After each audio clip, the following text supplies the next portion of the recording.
Wait, trucking family, did y'all hear about that New York Queens scandal about them giving people licenses without actually testing? No, we about to dive into it. Hold on. Roger that. Breaker 19, this is Mia. You are now tuned in to 10-4 Radio. Roger. Hey, trucking family. Welcome back to another episode of 10-4 Radio, the place where safety, truth, and trucking live. I'm your host, Mia, your favorite transportation sister and safety coach.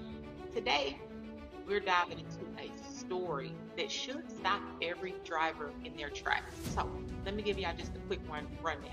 A driving school out of Queens, New York is pretty much at the center of a federal investigation accused of handing out fraudulent licenses to immigrants.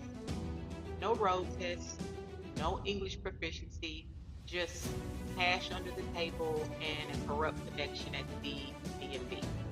So it's being called Operation Road Test, but it's really a blueprint, technically, of how broken our system is.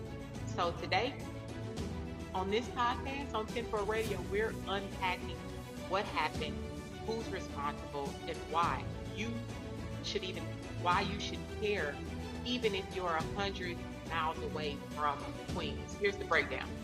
A T&E driving school, that's what the school is called, out of Queens. T&E driving school based in Queens allegedly bribed DMV examiners. They bribed the DMV examiners pretty much to pass students without actually testing them. According to the news report, students were charged up to $2,000, and many of them could not speak English, of course, which violates the FMCSA rules 391.11, right? It's just unethical all the way around. And outside of just unethical, it's dangerous. Investigators believe this scam may have helped hundreds and maybe even thousands of unqualified drivers get licensed. Yeah. Just think of how unsafe that is. So, we're all driving, and so this is the thing. And I always think about it in this regard. I ride motorcycles, right? We are typically the smallest thing on the road. Just think of somebody that really didn't even take a driving test. They have a license and they're driving around bikers. They don't know what to look for. They don't know that you should look twice to save a life, right? Because they never had to go through any of the testing to evaluate their level of awareness out there. It's crazy. When I read this story, and I believe it just got reported, I think I seen it come out July 2nd. Apparently, this has been going on for some time. Some of the reports are still coming out, so I'm just able to report what I know and what's being talked about at this time. So, this is the thing. Why does this matter, and why should this type of thing scare you? So, aside just from my example that I just gave about being a biker, it is just strictly about public safety. Again, the drivers may be sitting right next to you and your family today. At the light, you look over, that driver may not have even gotten their license the right way. You look over, you looking in your mirror behind, you don't know. You don't know these people around you. Then, have you ever been in traffic and you see somebody just do something so bizarre? You see somebody do something like a car is actually coming and they see them coming and then they pull right out in front of them, slow, no sense of urgency. That car wasn't coming, or that truck wasn't coming. And then you just think to yourself like, what happened? How?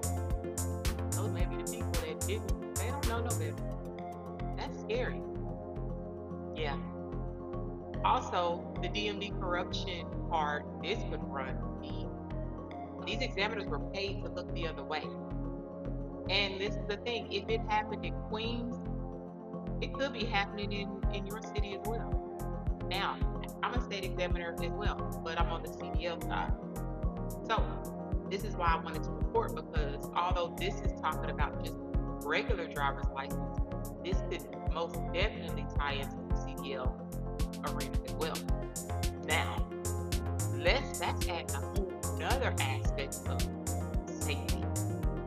CDL 80,000 pounds, and you didn't have to test, you didn't have to do anything, which is why, which I spoke about last week, that the national audit that was made by Trump's administration is definitely a thing that should be happening.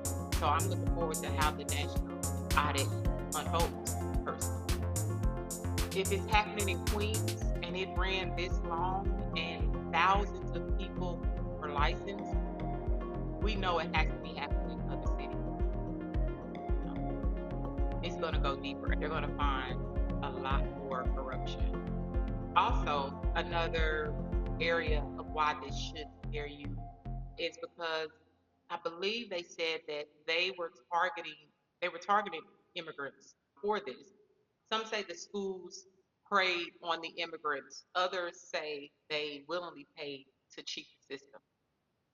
I was just having a I went live yesterday on TikTok and I was talking about people having CDLs and not really being able to drive. And the question that I always ask is how they got through the state exam. Who was their state examiner? And I guess I look at it from that lens because I am a state examiner. And so sometimes when I'm training people and they can't drive or they can't do the basics such as just set up or a straight line back, I question how did they pass their state exam with a state examiner? Or did they? Now I have something to reflect back to with this whole Queens thing.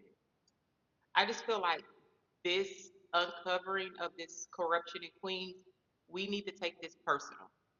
Would you feel safe if your child's school bus driver never took a road test? You wouldn't. Like that, his school bus driver just paid for a license to drive your child in traffic every day, twice a day, maybe three times a day. You wouldn't feel so comfortable about that. So I think people need to really pay attention to this and look into this and take it personal because you should feel like who is protecting me, my loved ones, right? You wouldn't feel comfortable with somebody driving your child that never took a test to actually have that license. So this is what we're talking about. It's not just about the whole immigration thing. It's about trust, it's about safety, and it's about accountability. Get your license the right way. Get your CDL the right way. And man, it's just a lot that can go into this. So I really want to know what you guys' thoughts are about this. It's just amazing how people just they find any way to cut corners and do everything but the right thing. They put so much energy into doing things the bad way. So you don't earn your license, you don't get one, period. What matters more to you? Public safety or fair access? What's the right balance? Let us know. You could DM us or put it in the comments. And I think the next episode that I want to do here with Tempo Radio is maybe I'll do a Ask the Expert episode. Maybe where I bring a DMV official and a safety trainer. Even though I am a safety trainer, even though I'm a state examiner, I feel like I don't want you guys to feel like I'm being biased. So I'm gonna get another state examiner or a safety trainer to come on and we'll have that talk. I think that'd be a great episode. Questions that you don't understand, I think having those experts on would be really good. So, a few questions that I want to ask would be the first one would be the DMV accountability, right? How does this kind of corruption go and who audits the auditor? And then the next one I would say is more of a community impact. is criminalizing undocumented drivers helping or hurting our roads? Those are my questions. And you can give me your thoughts, what you think about it. So, a few things of what's coming next with this whole investigation on the Queens, and I had to go and look at it and find it, but they're saying pretty much what's next is prosecutors say more arrests are coming. So they're about to, prosecutors say more arrests are coming. Investigators are reviewing license already issued. Listen, there are so many people that's about to lose their license that they thought they had, or they're about to be retested because state says they can retest you at any time. So they're going to have to go back through retesting. That's what's about to happen. And the public is being asked to report similar fraud cases at other schools or DMV. So pretty much they're saying if you've seen something fishy in your area, say something. See something, say something. So let's wrap this episode up for today. Don't let this conversation stop here. Please make sure that you go subscribe wherever you get your podcasts. So Apple, Spotify, YouTube. Make sure that you like and share this live, and make sure that you participate, comment, let me know your thoughts. Join the conversation also on Instagram and TikTok at Gorgeous Truck Hers, which I will put that all in the video before we end. And if you got a story to share or you want to be featured on the show, email Gorgeous Truck Hers at gorgeoustruckhers@gmail.com. Until then, drive safe, stay sharp, and remember, 10-4 Radio, message received.